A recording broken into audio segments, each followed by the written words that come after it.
lost my heart and hope to die. Welcome to my dark side. Join me on Patreon to watch up to 5 episodes of this series and others in advance that are live right now. With that said, enjoy. She felt Prince Vegeta's piercing stare on her as she approached, cold and calculating. The intensity of it made her palms sweat, but she kept her back straight, curious and wary of what the king intended. "This girl here is Kuni," Vegeta declared, his commanding voice filling every corner of the square. "As some of you already know, she is one of the clones born of our experiments. Her duty was meant to be simple, to track the future generation of Saiyan warriors. But she has proven herself to be far more than that. Thanks to her work, she has assisted our finest scientists in a breakthrough, one that has birthed a new creation. Enhanced variations of Saibamen." The last words hit the crowd like a shockwave. The mention of Saibamen drew confused looks from many. Some warriors connected the dots immediately, whispering to one another with wide eyes. Others stood baffled, unable to comprehend what this meant. Vegeta knew his people. Saiyans were powerful, but not all were quick thinkers. He smirked knowingly. "Kuni, care to explain?" "Of course," she chirped, smiling brightly. She placed her hands on the cold metal railing and leaned forward so her voice carried clearly. "After weeks of experimentation and rigorous simulations, we've succeeded in genetically engineering the cultivars. I'll spare you the long and technical details of the process, but I'll tell you the results." Her eyes swept over the crowd, her words crisp and sharp. "The weakest of these Super Saibamen possess a battle power of 3,000. The mid-tier specimens rank closer to 7,000, and the strongest of them." She let the words hang for effect, then dropped the final number like a blade. "Their power level reaches 10,000. The entire crowd erupted in shock. Shouts, gasps, disbelief. Warriors muttered under their breath. Civilians stared wide-eyed. For creatures bred as expendable cannon fodder to now hold such monstrous strength? The implications rattled every mind present. Fear seeped into their awe. Was this truly wise? To create beasts of such power? Was this progress or madness? King Vegeta stood unmoved, his smirk tugging at the corner of his mouth as he watched his people wrestle with the revelation. "So, in order for any Saiyan to earn promotion," King Vegeta declared, his voice rumbling across the square, "you must first defeat the weakest of the Super Saibamen. From this day forward, that is the requirement. Do not misunderstand.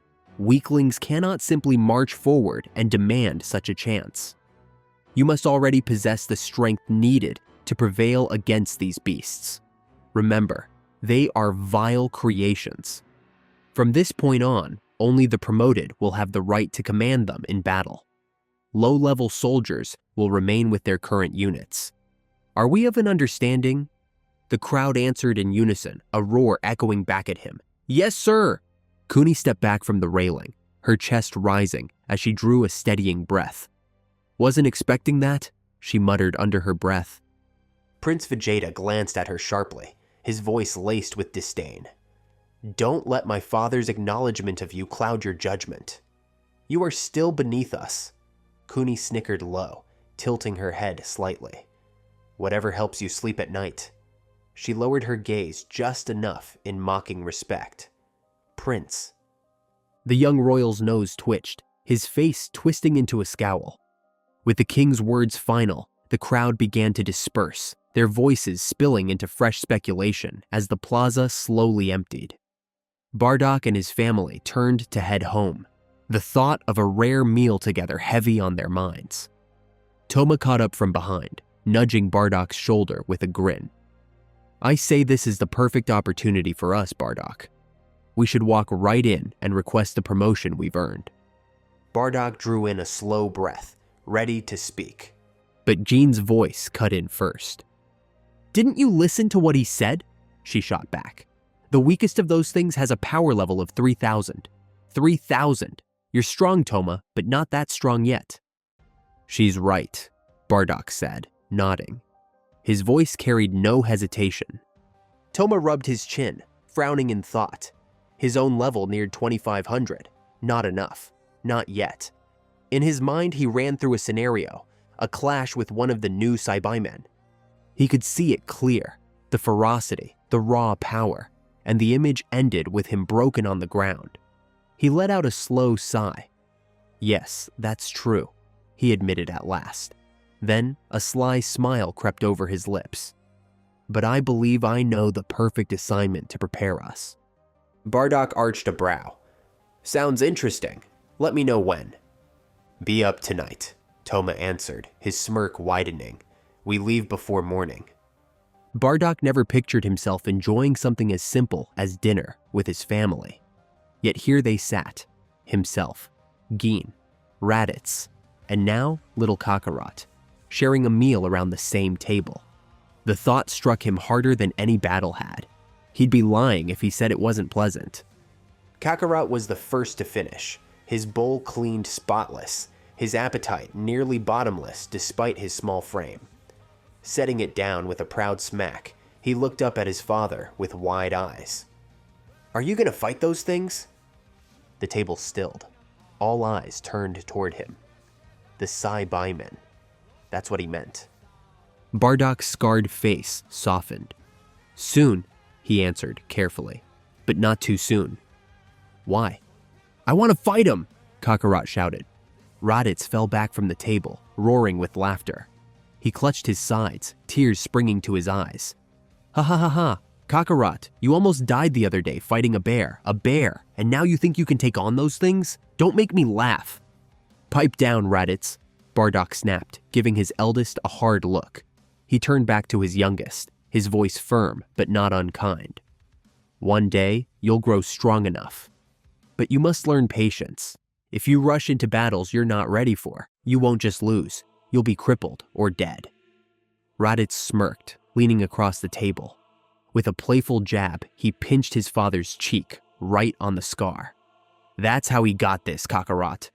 Tried to rush in too fast, ended up with 1,000,000 scars like this one. So what?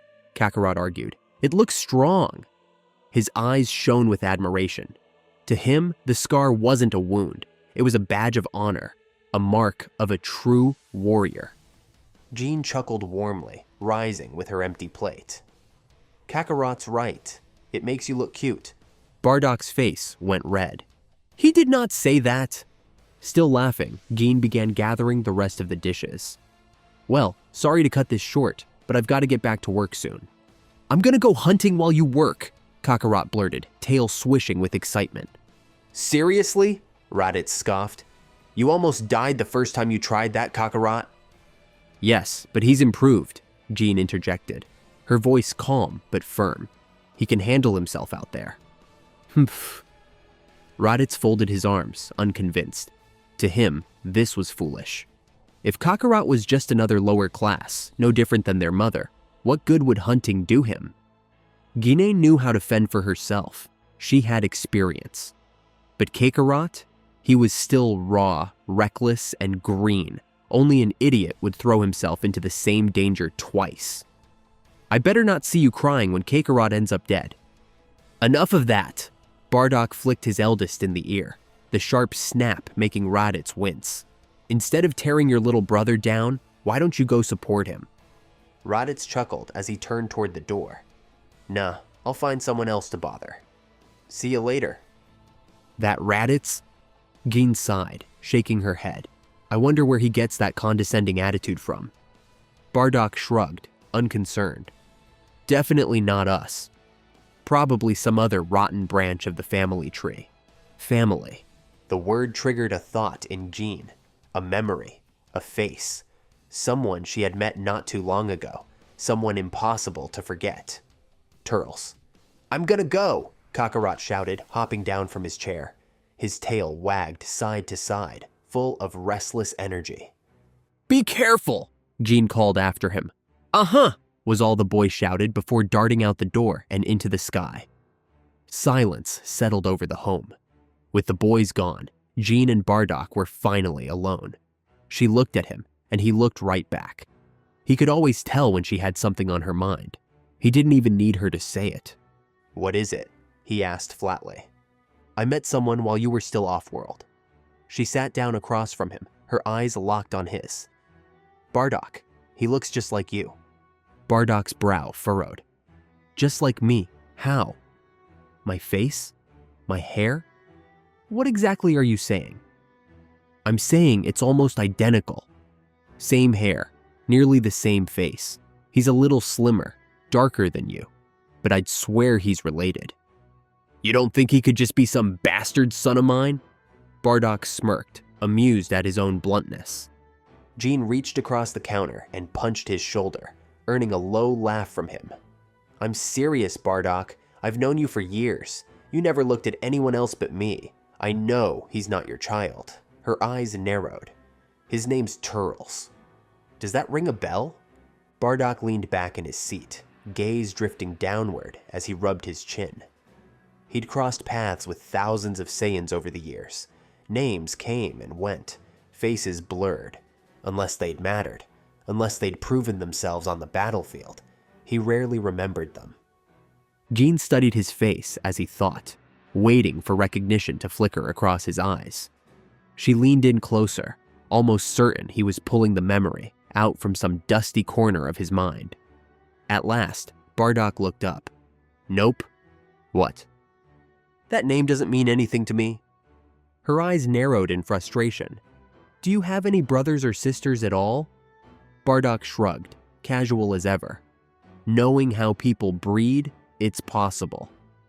But if I do, I couldn't care less. Whoever they are, wherever they are, it doesn't matter to me." Jean fell silent, lips pressing together. Of course he didn't care. That was Bardock, always pushing away anything outside the battlefield, outside survival. Still, she couldn't shake the memory. That face, that uncanny resemblance. Turles. Maybe I'm onto something, she thought. But what does it matter? Honestly? Out in the open hunting grounds, young Kakarot perched on a thick tree branch, legs swinging as he munched on a piece of fruit. The jungle air was still. No prey worth chasing had appeared. But the boy wasn't in any hurry. Most kids his age lacked patience for hunting, but not him, not today. Kakarot wasn't hunting for food. He was hunting for the thrill of the fight. He wanted that rush again, the same one he'd tasted in his first wild battle not long ago. Bardock's encouragement still rang in his ears, steady and reassuring, louder than Raditz's mocking insults. If he kept training, kept pushing, he knew he'd grow stronger. Strong enough to take on even those Saibaimen someday. When the fruit was stripped down to the seed, Kakarot tossed it away and wrapped his tail tight around the branch. With a laugh, he let himself fall, dangling upside down. That's when he saw it. A face. Not just any face. A shockingly familiar one. Before he could react, a hand shot out and grabbed his ankle. Kakarot yelped as he was swung up and dangled in the air. Turles chuckled at the boy's wild flailing. "Just hanging around, huh, kid?" "Daddy?" Kakarot blinked furiously. For a split second, he thought he was looking at Bardock. The hair, the features, they were almost identical. But the eyes were different. The aura was different. "Ha!" No Turles dropped him flat on his back with a thud. "I'm too young for kids, kid." Groaning, Kakarot sat up, rubbing his head. His wide eyes stared up in bewilderment. This stranger looked just like his father. But wasn't? What kind of sorcery was this? "Who are you?" the boy asked, voice filled with curiosity. "Call me Turles," the man replied coolly. "Nice to meet you, Kakarot." At last, the introductions were made. The hook was set. "Ah!" Kakarot gasped, circling him in excitement. His little nose twitched as he sniffed Turles like a wild animal, as though trying to confirm what his instincts already screamed. Despite never meeting him before, something about this man felt inherently connected to him. Familiar. With a sudden leap, Kakarot climbed onto his shoulder, grinning from ear to ear. "Nice to meet you too." His tail wagged furiously. More than anything, he thought it was the coolest thing in the world, this stranger who looked so much like him. Turles' eyes narrowed slightly, like a naive fish. hooked. Elsewhere, Toma lay awake in his stone home, staring at the ceiling. His mind raced with thoughts of promotion, of the future, but always circled back to one thing: his brother. Tero's death lingered heavier than he cared to admit. The loss gnawed at him, reshaping every quiet moment into unease. Sleep was alien to him now. His blood burned for conflict. His body thrived only in battle. Whether it was a spar or outright slaughter, he craved the clash. Conflict was his element. Finishing it was his pride. Still not asleep? Salipa groaned, rolling over with a yawn and a lazy stretch. No, Toma muttered, his gaze drawn to the circular opening in the wall, where countless stars glittered against the night sky. Night has come. He rose, bare-chested, and moved to the hangar. Grabbing his armor, he began to dress with practiced speed. It's time we head out for our next assignment. Already? Salipa crawled to the edge of the bed, still heavy with sleep. Can't we just wait until morning? Either you rest here or rest on the way, Toma said bluntly. I told Bardock we leave tonight, so that's what we're doing. Gosh, she sighed, swinging the covers off her body and stretching again, her curvaceous frame silhouetted in the moonlight. Guess I'll go wake Totopo and Pumbukin then, huh? Toma smirked, fully dressed, and nodded with exaggerated sarcasm. Duh. Her lips curved into a grin as she rose to her feet. Fine. Let's go then. Tough guy. If we act like prey, they'll act like predators, Turles explained, his voice steady, almost instructive. Once that false perception is set in their minds, that's the perfect time to strike. He crouched low, lifting the carcass of a wolfish, dog-like beast, one of the most vicious animals lurking across planet Vegeta's wild hunting grounds. The towering trees swayed, their branches thrashing under the force of strong, cool winds. It was a brutal, untamed land, perfect for game. Turles often brought young Kakarot here, and each time he shared not just hunting lessons, but fragments of his own ideology. He hoped the child would absorb them, and one day put them into practice. Holding the beast up for Kakarot to see, Turles continued, If we make ourselves appear vulnerable, weak, too tired to fight, the enemy will believe it. They'll think they hold dominion over us. That's when we spring the trap. That's when we conquer. Kakarot blinked up at him, his expression blank. These words were heavy, strange, like a foreign tongue rattling in his ears. He didn't know what to say, so he just stared in silence. Turles chuckled at the boy's confusion. He tossed the carcass carelessly over his shoulder, then knelt down until he was eye to eye with the child. Let me put it this way. Look weak and sad. Let them think you're nothing. But when they attack, you show them you're strong. You strike by surprise. You win. Got it? Kakarot's tail curled upward, twitching. His eyes widened. Oh, I get it. That's the point, kid. Turles straightened back up, folding his arms. This isn't just about hunting. It's about fighting too. There will come a time when you'll have to play the fool, make them believe you're helpless, to win. His gaze drifted skyward, sharp eyes narrowing as memories clawed their way back. I know. I've done it myself. Kakarot tilted his head. This is all good to know. Yes, Turles said with a nod. Then his tone hardened. But knowledge is useless unless it's put into practice. That brings me to this. Why don't you come on missions with me? The boy scratched his head, tapping his boot against the dirt nervously. I don't think my mom will let me. Oh, but she will, Turles said smoothly, his lips twisting into a smug grin. When you were learning to fly, I spoke to her while you were distracted. I already got her permission. He saw the doubt flicker across Kakarot's face and pressed on, voice low and persuasive. Trust me, kid. Your mother has underestimated you long enough. She's been proven wrong before. This is your chance to live like a true Saiyan, through combat. It's what you were born for. Don't deny it. Kakarot's uncertainty melted into something fiercer. His eyes narrowed, determination lighting his face. Slowly, he nodded, silent but sure. Back at home, Raditz lounged with his legs propped up on the table, a bowl of roasted meat in front of him. He chewed lazily, enjoying the rare moment of peace and silence. With Geen out working and Bardock not around, he had the place to himself. That peace shattered with the pounding of small feet racing into the house. Raditz's eyes snapped open just as Kakarot bolted past, grabbing 2 bags of meat. "What are you up to?" Raditz asked, brow raised. He could read the signs all over his little brother, eyes alight, tail twitching with eagerness.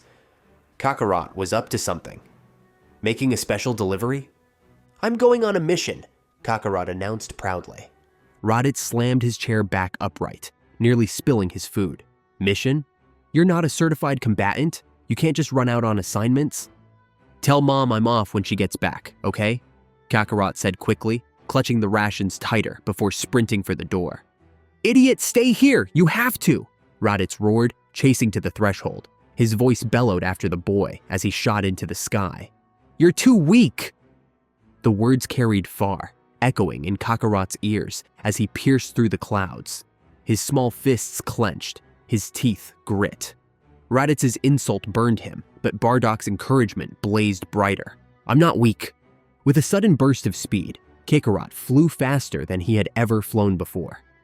On the landing site of planet Vegeta, the night buzzed with motion.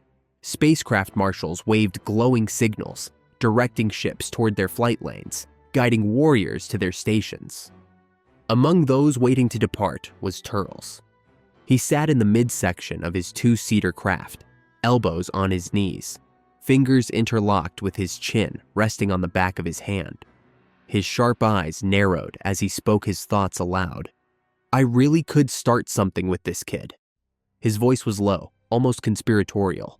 "If I can get more like Kakarot, I could take control myself. Under Vegeta, we'll never grow. He's too closed-minded, and his followers are just as blind. But if I mold them young, the way the king does," he smirked faintly, "then maybe, just maybe, I'll build something of my own." At that moment, Kakarot bounded inside the ship, both arms carrying 2 heavy bags of food. His tail wagged as he grinned wide. "I'm back, and it starts with you," Turles muttered under his breath before standing tall. He approached the boy, his tone smooth but commanding. "All right, put those in the back room. When you come back, I'll teach you how to use a scouter, how to read battle powers." "Yes, sir," Kakarot chirped, rushing to obey. This was it, his big moment. He didn't care what planet they were headed to. He only knew one thing. He wanted to fight. He loved his mother dearly, but he couldn't see himself spending life in the kitchen, preparing meals, never growing. Number. He wanted more. He needed more. Turles' words echoed in his mind, justifying his choice. "I have to do this." "And you let him go?" "It's not my fault." And that's it for today's episode, guys. If you watched to the end, then that could be an indication that you enjoy the series. So please leave a like on the video. Thank you and take care.